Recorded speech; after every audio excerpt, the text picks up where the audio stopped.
le conseiller de Trump en visite en Algérie, voici pourquoi. L'annonce de la visite prochaine de Massad Boulo, conseiller de l'ancien président américain Donald Trump, suscite l'attention des observateurs diplomatiques. Officiellement centrée sur des discussions régionales, cette visite en Algérie soulève en réalité des enjeux bien plus profonds, en lien avec les équilibres stratégiques du Maghreb. Massad Boulo prévoit de se rendre dans deux pays clés de la région, le Maroc et l'Algérie. Cette séquence diplomatique, révélée lors d'une interview sur la chaîne Al Hadat, intervient dans un contexte marqué par une recrudescence des tensions autour de la question du Sahara occidental. Si la tournée est présentée comme une démarche de consultation, elle répond surtout à un besoin de repositionnement américain, en lien avec les choix opérés par l'administration Trump en 2020. Trump, Sahara occidental et revirement tactique. En décembre 2020, Donald Trump avait publié un tweet sur le Sahara occidental, en contrepartie de la normalisation des relations diplomatiques entre Rabat et Tel Aviv. Cette décision, encore contestée par plusieurs acteurs internationaux, avait considérablement modifié les rapports de force dans la région.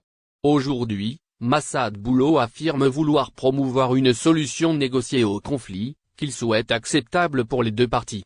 Ce positionnement plus nuancé intervient alors que certains responsables marocains interprétaient déjà cette reconnaissance comme une fin de partie.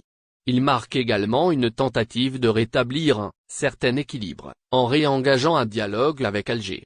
L'Algérie, partenaire diplomatique stratégique. Durant son intervention, Boulo a insisté sur la qualité des relations bilatérales entre l'Algérie et les États-Unis, qualifiant Alger de pays ami.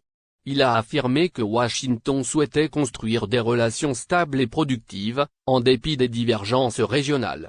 Il a également souligné que l'Algérie pourrait accepter une issue politique, à condition qu'elle soit validée par le Front Polisario, réaffirmant directement le rôle central joué par Alger dans ce dossier.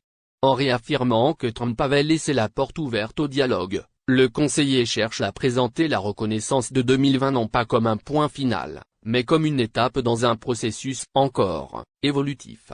Cette démarche intervient alors que les États-Unis cherchent à stabiliser leur position au Maghreb, face à une compétition géopolitique croissante impliquant notamment la Chine, la Russie et certaines puissances européennes.